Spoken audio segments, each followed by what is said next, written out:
Normally, you wouldn't think of an archaeological park as being a great wildlife viewing area. But being situated along an oxbow lake of the Arkansas River and not too far from the Grand Prairie, wildlife viewing opportunities here are quite abundant. And so this is where we begin this week's show, here at Toltec Mounds Archaeological State Park south of Scott. And then we'll take you to the Arkansas Museum of Natural Resources at Smackover, which portrays the 1920s oil boom of that area. And we'll close it out at Fort Smith National Historic Site. So now let's explore all the mounds and the wildlife here at Toltec Mounds Archaeological State Park.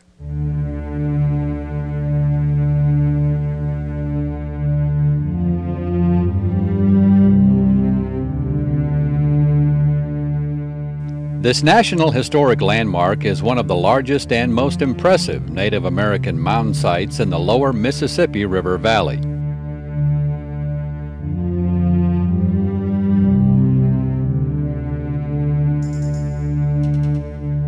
18 mounds were constructed by bushel and basket load of soil during a period from 600 to 1050 AD.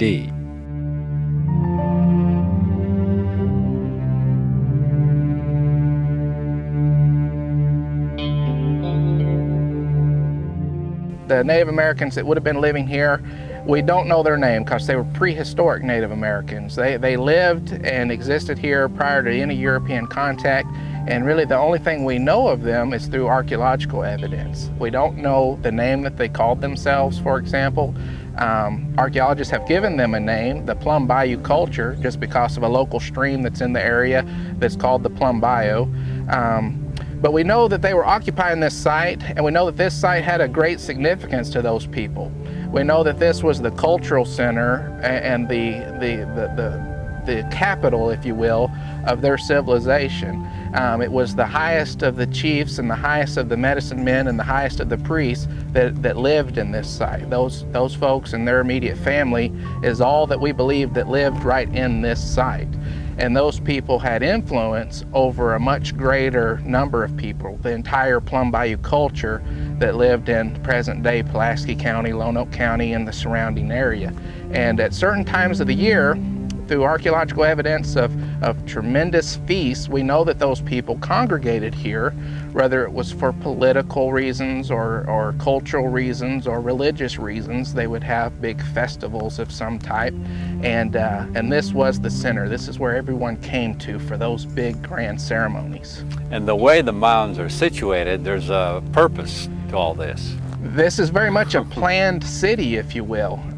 We sometimes don't give the Native Americans full credit for their engineering know-how, but these mounds are laid out in a very specific manner. There's very specific distances between the mounds, and the alignment of the mounds is such that it serves as an earth calendar, an earthen calendar, where through solar alignments you can follow the different months of the season.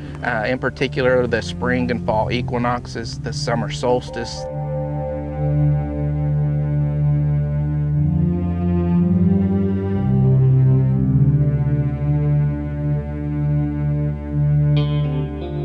An archaeological study of the mound sites in 1883 proved that these mounds were not built by the Toltecs of Mexico, but by ancestors of Native Americans who lived in the southeastern U.S.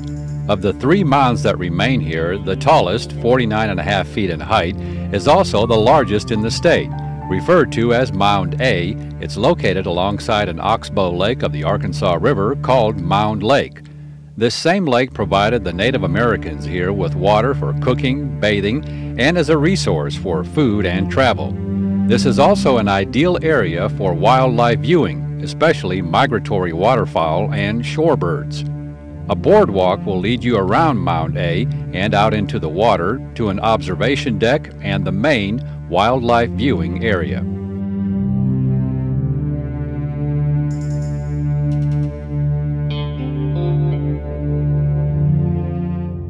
The wildlife that you'll find today on a typical visit is in some ways the same and in some ways different than the wildlife that the Native Americans would have been experiencing. In ways that they're the same, lots of waterfowl can be found down along Mound Lake when you're out on the boardwalk going behind Mound A. Some of the ducks and other waterfowl that you'll see on a typical visit to Toltec mounds would have been very commonplace for the Native Americans to see. And they would have been interested in those birds not only for their beauty, but also for the potential meal that they could provide. And same way for our Arkansas duck hunters, they still see a meal on the table when they see a flock of ducks. And but these are protected, being in a state park. And certainly, if you come out on a visit, you can still see those today in the same way that the Native Americans would have seen them. Other wildlife that you can't see today that would have been seen by the Native Americans is on a day like today, the sky could literally be blacked out by a flock of passenger pigeons if they happen to be flying overhead. They were so plentiful that reports of the passenger pigeon literally blocking out the sun like an eclipse, but they're not to be found anymore. They were hunted to extinction in the 1800s, and there was a common bird here at the time that the Indians were occupying the site, and they'd certainly served as a meal for those Native Americans on a regular basis. And through archaeological evidence, we know that they were consuming those birds to provide their nourishment, but they're not to be seen today. They are extinct.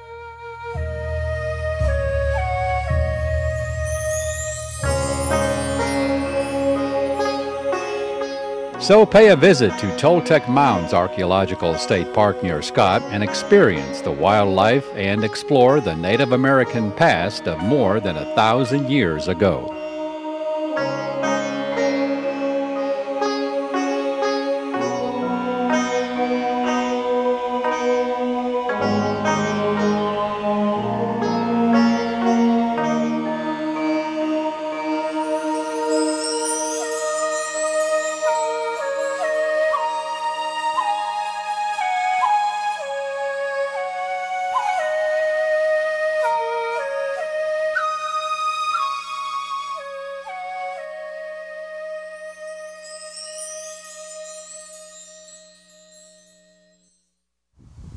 The Arkansas Museum of Natural Resources near Smackover may look like your typical run-of-the-mill museum on the outside.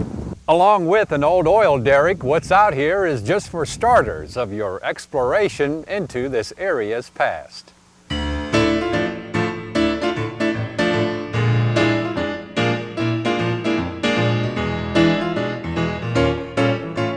If you have a traveler driving in, maybe from Louisiana or from Texas, they are very surprised when they pull up and they see this facility. From the highway, it doesn't look as big as it really is. You see this large facility, but you really don't realize just how large it is, and you have no idea whatsoever what's inside. But the people that do come are greatly surprised and go back and tell their friends, and that's really where we get a lot of our visitation, by word of mouth. You've got to see this place.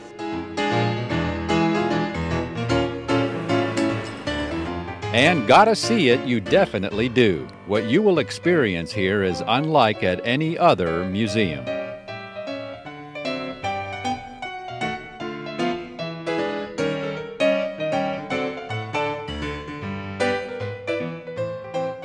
It's been said that Smackover was one of the wildest booms in the country. And we don't really know how many people came through because it was a very transit community. When oil was discovered in 1922, we had about 100 people in Smackover. El Dorado was a small community in 1921 when oil was discovered there. But when oil was discovered, it instantly, thousands upon thousands of people came. Some people say that Smackover could have had upwards of 25,000, 26,000 people. However, we don't know because there was no census taker. You had no one taking a complete count of how many people were there. We could have actually had up to 40,000, 45,000 people. We really don't know. Because people would come in, they would work for a little bit, and then they would go on. They were called boomers. They would go on to the next boom or do the next type of job. Some especially college-age boys, they would come in, work for the summer, and then they would be gone.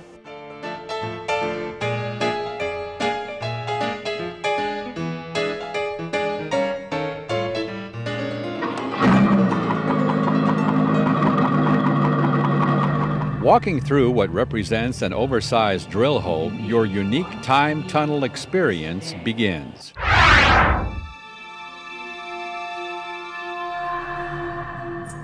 To discover the origins of oil, you are taken on a 200 million year voyage back in time in a high-tech environment of a time capsule, beginning at the bottom of an ancient Jurassic Sea. This ultra-magnified view of ancient sea life reveals the true creatures that led to the eventual formation of oil. When you step off your time machine, you'll suddenly be catapulted onto Main Street in Smackover during the 1920s, the heyday of the oil boom. I think I'll check out the Horseshoe Cafe here.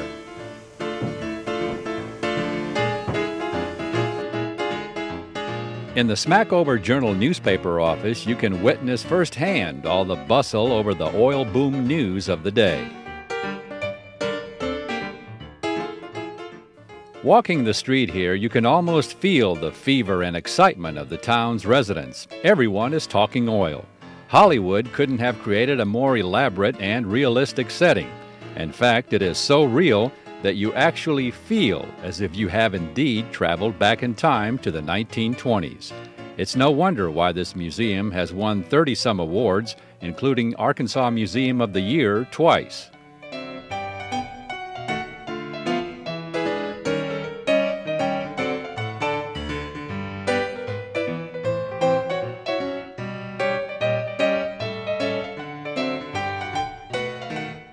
I don't think people realize in a small community like Smackover that a facility like this exists. However, we don't just serve one particular area, one particular town. We are here to focus on Arkansas's natural resources, primarily oil and brine, used for bromine. We have won numerous awards for our exhibits, programs, conservation of our artifacts. And that's what we're really proud of, is providing the people what they need, as far as a better understanding of their history and preserving that history. A history that you can physically step into here at the Arkansas Museum of Natural Resources. There's just one thing, though. Hello? Hello? Thelma? How do I get back to the 21st century?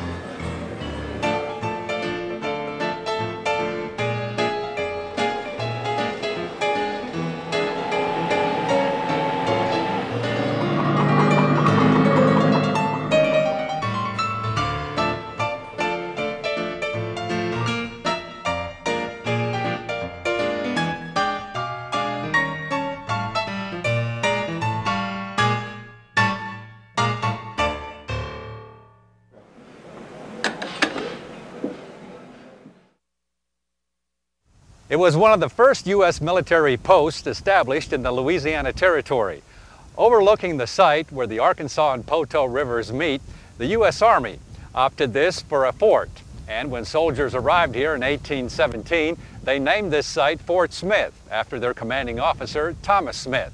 Today, here at the Fort Smith National Historic Site, you can walk where Mexican War and Civil War soldiers drilled, pause along the Trail of Tears, and witness where justice was served.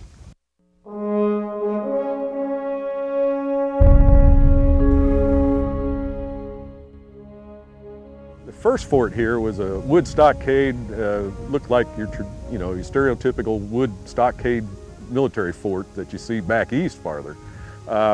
It only lasted about 8 years. The city of Fort Smith kind of grew up around it, and the influence of liquor and other influences on the soldiers kind of disrupted the military operations. So they moved over into Indian Territory, wasn't farther than where it wasn't allowed. It became empty here. Of course, the citizens that had moved to Fort Smith were a little upset because all their income moved away from them. So they petitioned Congress. they built the second Fort Smith, which was a very substantial military fort, especially for out west. It had a stone wall around it, big brick buildings. I mean, it was a fairly impressive place. But by that time, most of the hostilities were farther out west, and it became more of a supply base.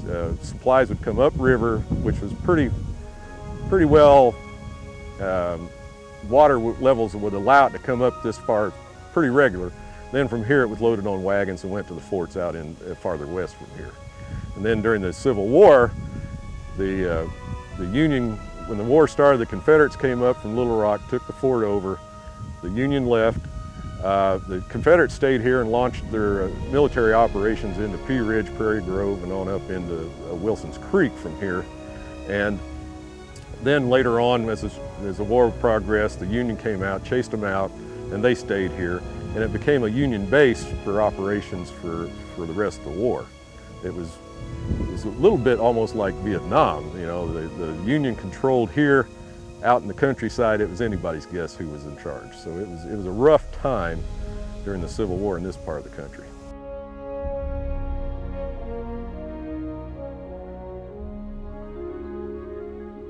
Probably what this historic site is most well known for is this man, Judge Isaac Parker. For 21 years, he held the bench of the U.S. Court for the Western District of Arkansas.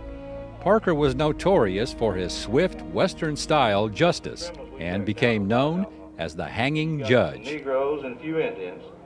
You better step on inside now. He's become that way in the 20th century anyhow. You know, during the period when he was here, he was a beloved member of the community. You know, he was on the school board, the first hospital board. He started the first Arkansas State Fair in this part of the country, and so he was an upstanding citizen here, and nobody thought of him as so much as a hanging judge or anything like that. It was when literature and the other stories started in the early 19th or 20th century that all came about.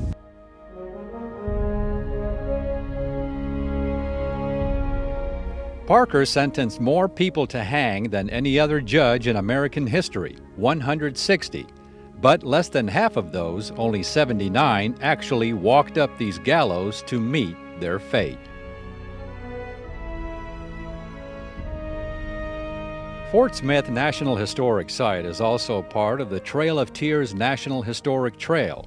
A river overlook interprets the impact of the removal of 5 eastern tribes, the Cherokee, Choctaw, Chickasaw, Muskogee or Creek, and Seminole. Arkansas has had members of all 5 tribes that were relocated from the southeast come up the Arkansas River. Here was the last stop before Indian Territory on the river. And they, if the treaty said they would get so much supplies, you know, before they entered Indian Territory, this is where they were issued. And then later on, Fort Smith became the trading center, and folks came here to get their supplies and materials. I mean, the city of Fort Smith, not so much the fort. So that's why it was a nice landing spot high up here on this bluff. The soldiers stayed here, issued the supplies. Then they either went up the river or they could cross right here and go by land. But, so a lot of them went on up the river. Obviously, the tribes that were farther over in Oklahoma went as far as they could in those days on the river, and then they had to walk. On the ground right there behind me. There's a long line of them. Walk a little bit. With such varied history here, area school groups are constantly being presented with a unique outdoor classroom. This was the first fort that was built here in Fort Smith as far back as 1817. So the stones that you see there were put there by soldiers that were dressed like I am. Now the soldiers that came here were called riflemen, and they were the elite soldiers of the military during the early 1800s. They were kind of like Army Rangers or Green Berets. Have you guys heard of those kind of soldiers? No? Well, Special Forces? Yeah? Well, these guys were like that. They were the best soldiers that the military had, and they had a reason for sending them here. They sent them here to keep the peace between 2 different Indian tribes, the Cherokee and the Osage. Have you guys ever heard of the Cherokee? Yep. Yeah? How about the Osage? Oh, very good. Since this was the site where both Mexican War and Civil War soldiers drilled, students get to experience a little of what that was like. The thing that's important here is everybody needs to keep it straight up. That way when you turn, you don't bump your buddy in the back of the head, okay? Okay, that's very important. So we're going to go ahead and walk down to the river, and I'm going to take us to the path over there, and we're going to take a walk down to the river. And if you guys start getting tired, let me know, and I'll show you how to carry your rifle in a different way, okay? Okay, so.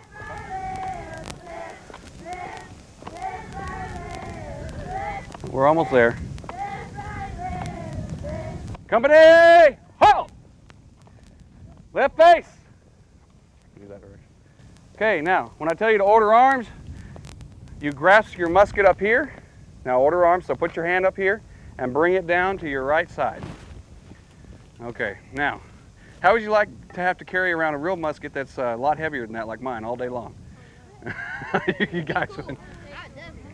Well, it would get exhausting after a while, I know that. Now, another thing about Rifle Regiment is they wear green. You probably wondered about this funny coat, haven't you, while I'm wearing it? Well, it was actually considered an outdoorsman's coat back then. You know how a lot of hunters you see wear those camouflage coats now? Well, this was the equivalent to that back then. And they had yellow trim on it, because that was, the green and yellow were actually colors of the Rifle Regiment. And the idea was if it was green, it could blend in with the woods and they wouldn't be able to see them as well. Having an experience like this, students gain a greater insight into, say, all the steps that were involved just to prepare a muzzleloader to fire. All right, cast about. That was actually their order to put it right in front of them. And then prime, you pour your powder down there and you push your bullet in the end. Withdraw rammer. So they would withdraw their rammer. Ram down cartridge, then you ram down the cartridge. Then you come back up to shoulder arms. And then at shoulder arms, you wait for the order make ready. Make ready, you cock it, take aim. They would step into it and fire. Everybody hold their ears. Take aim, fire. There. As one might guess, a history lesson in this type of setting makes all the difference in the world in a student's retention factor and making sense of it all. It's a better experience than having to study about it and already knowing about it before you go back to school, so you'll know more. What do you think about going through all those steps to fire a musket off a rifle?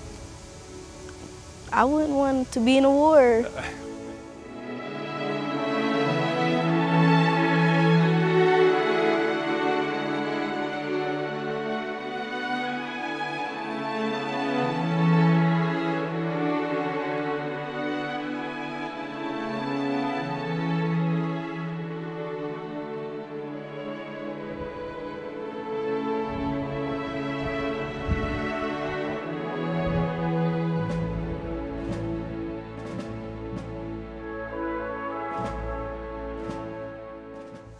So check out all the history that there is to experience here at Fort Smith National Historic Site.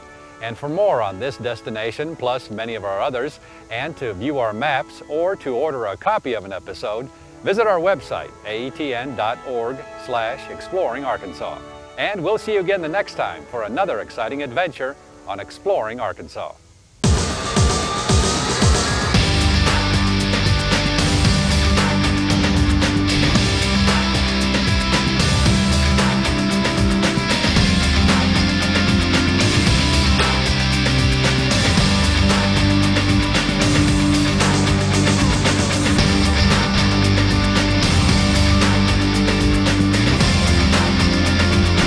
Hold their ears. Game. Fire!